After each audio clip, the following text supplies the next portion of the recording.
Welcome to Turning Tuesday. It is September, and this week I'm making a silky bowl from one I picked up from the ACT Woodcraft Guild. It is Silky Oak. It is absolutely gorgeous, and I really enjoyed turning it.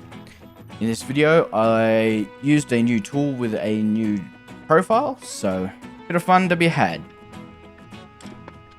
I've been lucky enough to have a editing assistant today. My neighbour's dog escaped and I'm the backup, so when I'm at home, if she escapes, she comes and stays with me. She's helping me edit Turning Tuesday right now. So thank you, Sally, and moving on, I'm just marking out the foot because this was already running relatively true bottom and top. And so just marked out where I'm going to put the tenon and turn that into the foot. And this is the first cut with the new bowl gouge that I picked up down in Turn SA. And this one's a nice U-shaped flute, probably a 1/2 inch if not a 5/8, I'm not entirely sure. But I put a short profile on it, so short grind bowl gouge.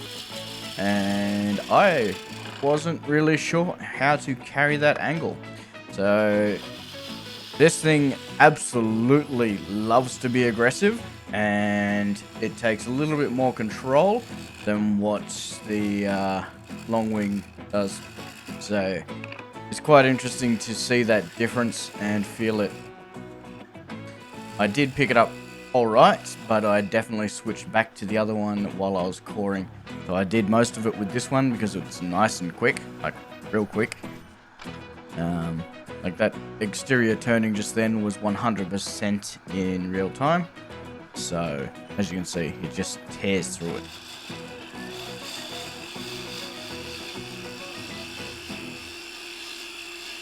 Again, real time, and it just tears straight through it. Beautiful clean cuts, and it's just coming off absolutely gorgeous.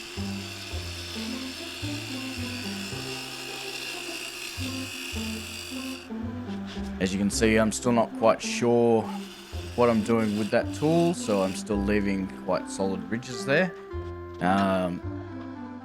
It is more aggressive than what the long wing bowl gouge, so the long grind, and that's not a bad thing, but it was just something I had to get used to.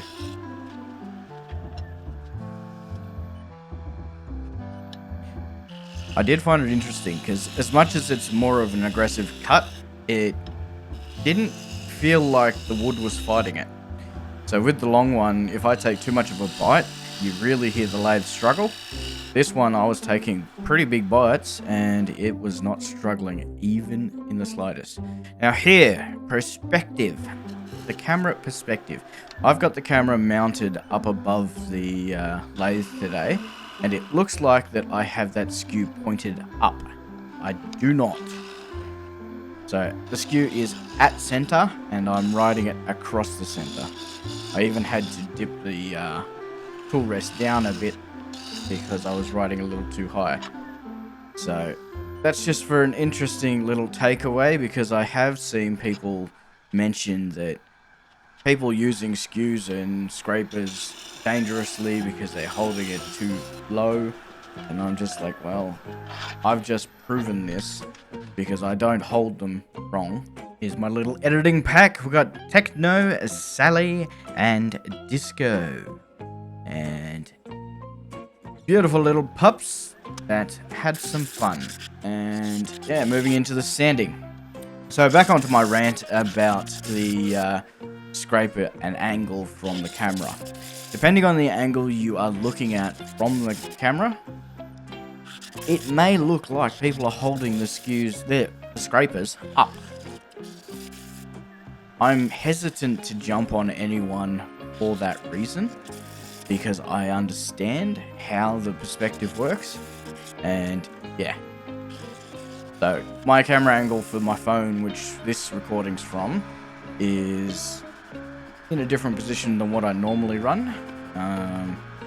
So I've sanded up to 400. I've just put some AAA on, and now I'm buffing it in.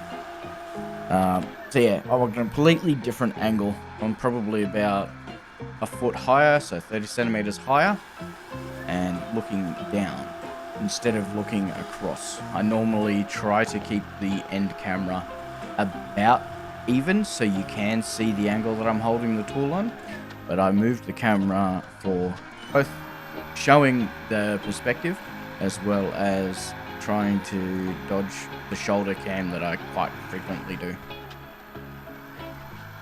What I'm applying there is a custom combination. It started as a furniture polish from beeswax candle company, and I added a hell of a lot more beeswax into it. So it's a mixture of olive oil, linseed oil, eucalyptus gum, eucalyptus oil, I think I already said that, beeswax, and yeah, it's an absolute beaut of a finish. And so I bought it as a paste from Mudgy Honey Haven, and I melted it again, gently melted it, and mixed in about, I want to say, 7.5 times, if not 10 times more beeswax to make it a nice solid mass. So it wasn't quite the way I'd want to use it on a lathe, but taking it from a paste and turning it into a nice wax where it's significantly harder and I can apply it with a bit of friction. And that's come up an absolute treat.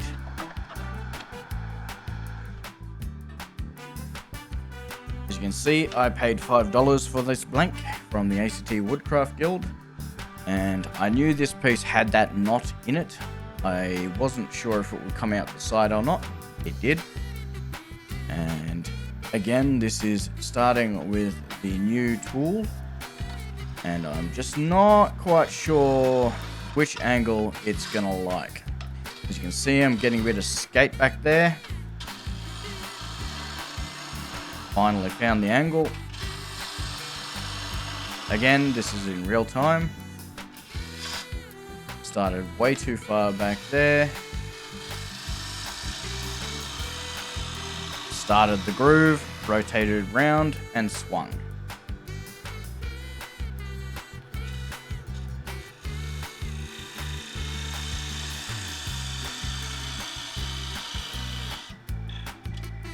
I decided not to take this one the whole way down with this tool.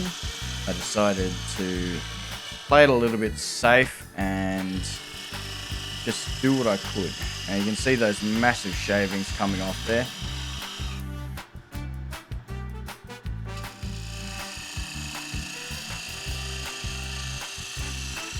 If I were to take a bite that size with my long wings, it would absolutely bind up on the lathe. Now here I'm getting too much skate back. I'm not confident with this angle, so I decide to switch back. So I'm bringing out my long wing.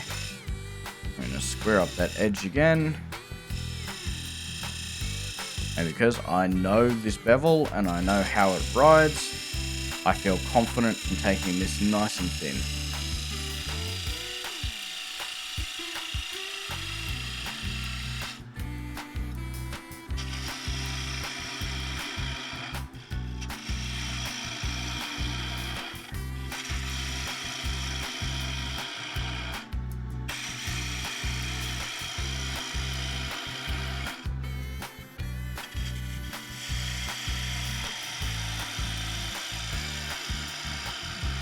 I am actually resting my hand on the tool rest there, and I'm just using my thumb as downward pressure.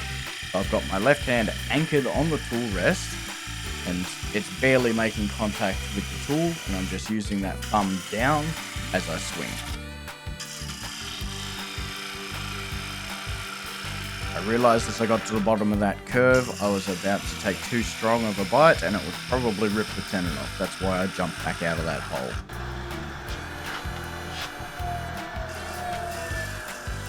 Pretty pleased with how this has come out so far. Still a lot of tool marks there. I will fix them in a moment. So I've decided I've already thin enough, so I'm going to move on to the scraper. These are not real time, I did speed them up. When I speed videos up in DaVinci, it changes the audio pitch, so it's not an extremely high pitch obnoxious noise. Yes, there is still a noise, but it's not obnoxious.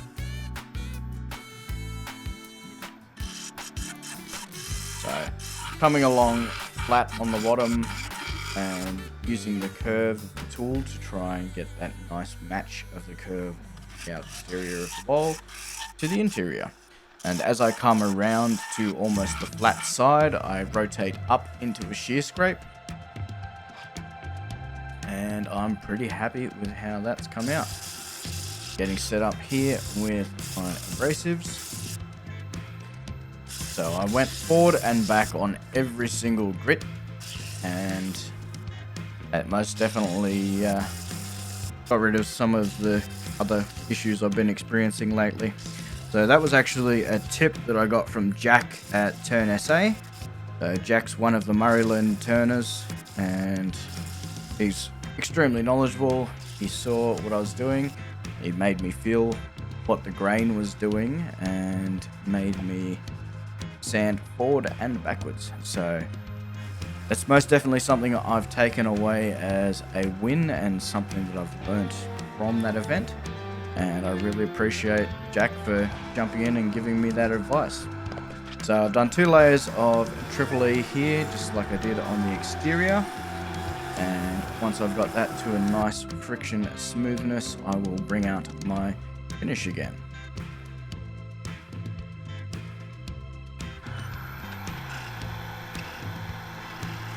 If you've enjoyed this, then please like and subscribe. If not, leave me a comment, why not?